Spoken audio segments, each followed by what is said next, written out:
क्या आप लोग भी नवरात्र के पूजा के दौरान ये 8 गलतियां करते हैं? अगर हाँ तो ये वीडियो आपके लिए है। वीडियो को पूरा देखिए, इसमें हमने बताया हुआ है कि आप कैसे गलतियों को सुधार सकते हैं और जगत जननी जगदम्बिका माई को प्रसन्न कर सकते हैं। तो वो कौन सी ऐसी 8 गलतियां हैं जो हमने पूजा के दौरान बिल्कुल ही नहीं करनी चाहिए। तो जानते हैं वो कौन सी 8 गलतियां हैं जो ना करें। ओम अंबिकाय नमः। ओम जगदम्बिकाय नमः। नमस्कार दोस्तों, आप सभी का मेरे चैनल धर्म और आध्यात्म में एक बार फिर से स्वागत है। जल्दी ही पितृपक्ष समाप्त हो रहा है और माता के नवरात्रे आने वाले हैं। हम सभी जानते हैं वर्ष में 2 बार नवरात्रि आती है, एक चैत्र में और दूसरी शरदीय नवरात्रि। एक चैत्र नवरात्रि कहलाती है और दूसरी शरदीय नवरात्रि।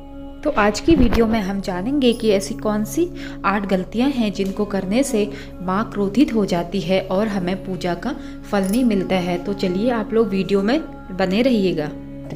इस बार शरदीय नवरात्रि की शुरुआत 15 अक्टूबर से हो रही है और समापन उसका 24 अक्टूबर को होगा। इस बार माँ दुर्गा का आगमन या माँ दुर्गा की सवारी हाथी होगी, जो सुख समृद्धि का सूचक है। माता की सवारी के विषय में हम फिर कभी विस्तार से अपनी अगली वीडियो में बताएंगे। तो चलिए आगे बढ़ते हैं। इन दिनों में माता के 9 रूपों की पूजा बड़ी ही भक्ति भाव से होती है। मित्रों, माता के कई रूप हैं। अपनी भक्ति के छोटे से प्रयास से माँ जल्दी ही प्रसन्न हो जाती है। वहीं भक्त द्वारा की गई गलतियों से माँ क्रोधित भी हो जाती है। अतः हम सभी को ये प्रयास करने चाहिए कि माँ को सदैव प्रसन्न रखना चाहिए। तो दोस्तों, हम ये तो जानते हैं कि नवरात्र में हमें ऐसा कौन से काम करने चाहिए जिससे माँ हम पर प्रसन्न हो और सुख समृद्धि का वरदान दे। लेकिन क्या हम लोग यह जानते हैं कि हमें कौन से ऐसे काम हैं जो नवरात्रों में भूल कर भी नहीं करने चाहिए? तो चलिए आज हम जानेंगे कि नवरात्रों में कौन से ऐसे काम हैं जो हमें नहीं करने चाहिए। अगर हमने गलती से भी कर दिए तो माता बहुत ही क्रोधित हो जाती है। तो चलिए दोस्तों, वीडियो आप अंत तक देखिएगा, कहीं आपसे भी तो यह गलतियां नहीं हो रही हैं। आज तक कहीं आपसे भी तो ऐसी गलतियां नहीं हो रही थी जिस कारण आपकी पूजा सफल ना हो रही हो और आपको फल ना मिल रहा हो। आपके मन में यह शंका हो कि मैं माता के नवरात्रे तो करती हूँ, माँ की पूजा अर्चना अच्छे से करती हूँ, तो आखिर क्यों ये सब परेशानियाँ क्यों आ रही हैं? अगर ऐसा है तो आप ये वीडियो ध्यान से देखिएगा, कहीं इनमें से एक गलती आप तो नहीं कर रहे हैं। तो इसीलिए कहीं फल आपको मिलने में देरी तो नहीं हो रही, आपको फल नहीं मिल रहा और माँ की कृपा से वंचित हो रहे हों। तो चलिए जानते हैं वो क्या गलतियां हैं जिससे आप वो करने से बचें और माता रानी की कृपा आप पर और आपके परिवार पर बनी रहे।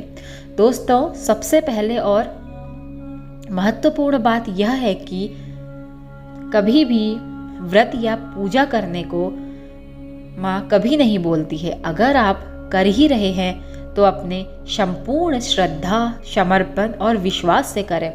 माँ की आराधना करते समय किसी भी तरह की दुर्भावना या शंका को मन में न लाएं, क्योंकि जिस मन में शंका होती है वह मन कभी भी शांत नहीं रह सकता और अशांत मन से कभी भी पूजा नहीं करनी चाहिए, क्योंकि अशांत मन से की गई पूजा माँ स्वीकार नहीं करती है। तो चलिए जानते हैं दूसरी बात। नवरात्र में किसी भी प्रकार के अपशब्द, झूठ, बुराई, चुगली आदि से बचना चाहिए, क्योंकि जिस मुंह से हम माता के मंत्र, पूजा, अर्चना करते हैं, यदि उसी मुंह से निकलने वाला शब्द भी पवित्र होना चाहिए, तो कोशिश यह करनी चाहिए कि हम माता की जब पूजा अर्चना करते हैं तो हम पूरे शुद्धता से, मन, वचन और कर्म की शुद्धता से हम माता को आवाहन करें और 9 दिन तक माता की पूजा करें। तो चलिए अब हम जानते हैं तीसरी बात। नवरात्र में हमें तामसिक आहार का भोजन तामसिक आहार नहीं लेना चाहिए। तामसिक आहार प्याज, लहसुन, शराब, मदिरा, गुटखा इत्यादि का सेवन नहीं करना चाहिए, क्योंकि तामसिक भोजन से शरीर में उष्णता बढ़ती है और इसका असर हमारे मन मस्तिष्क पर पड़ता है। इसलिए नवरात्र में हमेशा सात्विक भोजन ही करना चाहिए, जिससे अगर हम सात्विक भोजन करेंगे तो हम माँ की आराधना को और अच्छे से कर पाएंगे। तो चलिए अगली बात जो हमें अवश्य करनी चाहिए, नवरात्र में किसी भी ज़रूरतमंद को और कन्या को अपने घर से कभी खाली हाथ नहीं जाने दें। कन्या तो वैसे भी माँ का ही रूप होती है और ऐसी मान्यता है कि नवरात्र में माता स्वयं कन्या के रूप में पृथ्वी में विचरण करती है। तो अगर हमने घर से कन्या को खाली हाथ लौटा दिया तो यह मानिए कि हमने माँ को ही खाली हाथ भेज दिया। तो जिस माँ ने हमको इतना दे रखा है, उसकी श्रद्धा में अगर हम किसी ज़रूरतमंद को या कन्या को कुछ दान करें तो इससे माँ बहुत ही प्रसन्न होती है। तो दोस्तों, हमने यह प्रयास करना चाहिए कि नवरात्र में या नवरात्र ही नहीं, कोई भी दिन है, कभी कोई ज़रूरतमंद आ जाता है तो हमने उसकी अवश्य ही मदद करनी चाहिए, क्योंकि जगत जननी जगदम्बिका ने हमें इस लायक बनाया है कि हम किसी की सहायता कर सकें।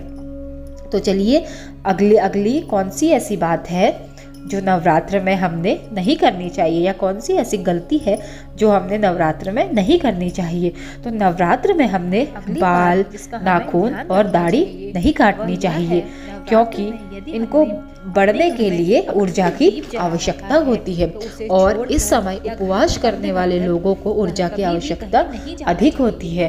तो ऐसी मान्यता है कि नवरात्र पक्ष में बाल, नाखून काटने से बचना चाहिए। और अगली गलती जो हमको भूलकर भी नहीं करनी चाहिए वह है बात कि जब हम माता के नाम का स्मरण करें या माता के मंत्रों का जाप करें तो पूर्ण श्रद्धा, समर्पण भाव से बिल्कुल एकाग्रचित होकर करें। अगर बहुत ज़रूरी ना हो तो उस टाइम पर न हम किसी से बात करें और न बहुत ज़रूरी ना हो तो उस जगह से उठकर भी जाना चाहिए।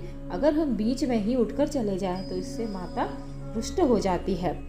तो चलिए नंबर 8वीं गलती जो हमने नहीं करनी चाहिए वो क्या है जानते हैं। तो व्रत वाले दिन नवरात्र में, जो नवरात्र के दिन है उसमें दिन में सोने की मनाही है, क्योंकि विष्णु पुराण के अनुसार नवरात्र में उपवास के दौरान दिन में सोने से माता क्रोधित हो जाती है। तो भक्तों, उपरोक्त सभी बातों का अगर ध्यान रखा जाए तो माता आदि शक्ति जगदम्बिका हमसे अवश्य ही प्रसन्न होगी और अपनी दया दृष्टि बनाए रखेगी। तो चलिए माता रानी की कृपा पाने के लिए आप लोग भी ध्यान रखिए कि ये छोटी छोटी बातें हैं और इन बातों को ध्यान रख के हम अपनी गलतियां सुधार सकते हैं। और आप लोग कमेंट में बताइएगा कि आप लोगों से भी कभी ये गलती होती थी। अगर होती थी तो दोस्तों इसको सुधारने का प्रयास कीजिए। तो चलिए मिलती हूँ नई वीडियो में, और ऐसे ही ज्ञानवर्धक वीडियो को देखने के लिए कृपया मेरे चैनल को सब्सक्राइब कीजिए, लाइक कीजिए और कमेंट करके हमारा हौसला बढ़ाइए। माता रानी की कृपा आप पर और आपके परिवार पर सदा बनी रहे। जय माता दी।